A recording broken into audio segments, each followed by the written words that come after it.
তো hello everyone, তোমরা সবাই কেমন আছো? তো চলে এসেছি তোমাদের সাথে নতুন একটা ভিডিও শেয়ার করতে। তো তোমরা তো মানে লেখা দেখে বুঝেই গেছো যে আমি কি বানাতে চলেছি। আজকে বানাতে চলেছি বাটা মাছের তেল ঝোল। তো তোমরা কে কে বাটা মাছ খেতে বাসো অবশ্যই আমায় কমেন্ট বক্সে জানিয়ে দিও। তো প্রথমে কি করব, সকালবেলায় মানে মাছওয়ালা এসেছিলো, তো বাটা মাছ রেখেছিলাম। বাটা মাছ খেতে আমার ভালোই লাগে, খারাপ লাগে না।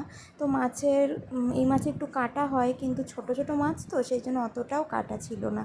তো প্রথমে কী করব, মাছগুলো পরিষ্কার করে, মানে মাছওয়ালারা তো অত আঁশ ছাড়িয়ে দেয় না, তো ভালো করে আঁশ পরিষ্কার করে ভালো করে ধুয়ে নিয়ে দুবার তিনবার করে দিয়ে মাছের মধ্যে নুন হলুদ দিয়ে ম্যারিনেট করে নিলাম। দিয়ে কড়াটা গরম করার পরে কড়ার মধ্যে সর্ষের তেল দিয়ে দিলাম। আমি পুরো রান্নাটাই সর্ষের তেলে করব।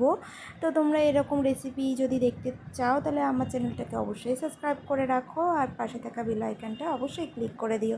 তো দেখো আমার তেল গরম হয়ে গেছে, দিয়ে এবার আমি এক এক করে মাছগুলো ভেজে নিচ্ছি। আমি মাছগুলো এপিট ওপিট লাল লাল করে ভেজে নেব। তো তোমরা এই রেসিপি যদি আগে খেয়ে থাকো বা বানিয়ে থাকো তাহলে অবশ্যই আমায় কমেন্টে জানাতে ভুলো না কিন্তু। তো দেখো আমার মাছ ভাজা কমপ্লিট হয়ে গেছে। তো আমি এটা আলু বেগুন দিয়ে যেহেতু রান্না করব, তো আগে থেকেই কেটে নিয়েছি আলু আর বেগুন। এবার আমি একটা মশলার পেস্ট বানিয়ে নিচ্ছি। আদা, কাঁচা লঙ্কা, গোটা জিরে আর সাদা সর্ষে। তোমরা চাইলে কালো সর্ষেও ইউজ করতে পারো। তো আমি বেশিরভাগ রান্নায় সাদা সর্ষেটাই ব্যবহার করি।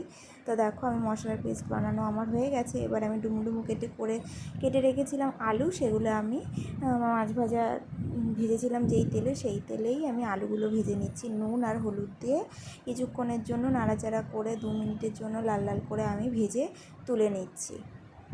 এবার ওই তেলেই আগে থেকে মাখিয়ে রাখা নুন আর হলুদ মাখিয়ে রাখা বেগুনগুলো আমি এক এক করে তেলে ভেজে নেব। আমি অল্প তেলেই বেগুনগুলো ভাজবো।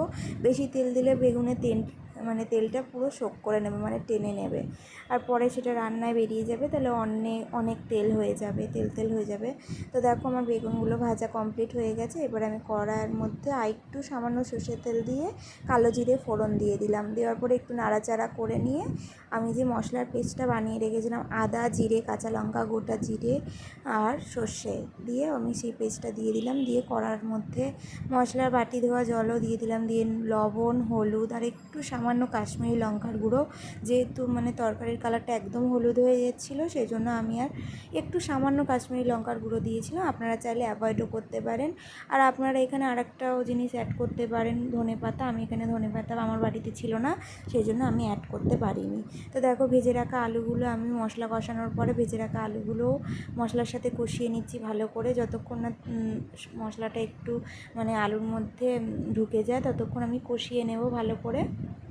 দেখো আমার মশলা কষানো হয়ে গেছে, আলুর সাথেও আমি ভালো করে মশলাটা কষিয়ে নিয়েছি। এখন আমি বেগুন দেবো না, কারণ বেগুন দিলে সব মানে বেগুন ঘাটা ঘাটা হয়ে যাবে, বেগুনের কিছু আস্ত আর থাকবে না, সব ঘেটে যাবে। একদম লাস্টে আমি বেগুন দেবো। তো দেখো আমার কষানো হয়ে গেছে, দিয়ে আমি জল দিয়ে দিলাম। দিয়ে কিছুক্ষণের জন্য ঝোলটা ফুটতে দিয়েছিলাম, ঝোল ফুটে উঠেছে। এবার এক এক করে আমি ভেজে রাখা বেগুনগুলোও দিয়ে দেবো, দিয়ে ভেজে রাখা মাছগুলোও দিয়ে দেবো। তোমাদের এই রেসিপিটা কেমন লাগছে অবশ্যই আমাকে কমেন্ট করে জানিও। আর তোমাদেরকে বলছি প্লিজ আমার চ্যানেলটাকে সাবস্ক্রাইব করো। তোমরা আমার চ্যানেলকে যদি সাবস্ক্রাইব না করো তাহলে আমি তোমাদেরকে এরকম ভিডিও কি করে দিই বলো তো? আমার তো মন ভেঙে যায় যখন তোমরা এরকম ভিডিওতে আমাকে সাপোর্ট করো না, আমার ভিডিওগুলোতে তোমরা সাপোর্ট করো না, আমার ভিডিওতে লাইক দাও না, আমার চ্যানেলকে সাবস্ক্রাইব করো না। আমার মনটা খুব ভেঙে যায়। তো প্লিজ তোমরা আমার চ্যানেলটাকে সাবস্ক্রাইব করতে একদম ভুলো না, প্লিজ প্লিজ প্লিজ আমার চ্যানেলটাকে সাবস্ক্রাইব করে দিও। তো দেখো আমার ঝোল ফুটে উঠেছে, আমি কিছুক্ষণের জন্য ঢাকা দিয়ে রেখে দিয়েছিলাম আলুগুলো সেদ্ধ হওয়ার জন্য। আমার আলুগুলো সেদ্ধ হয়ে গেছে, ঝোলও ফুটে উঠেছে, দিয়ে আমি নামিয়ে নিলাম।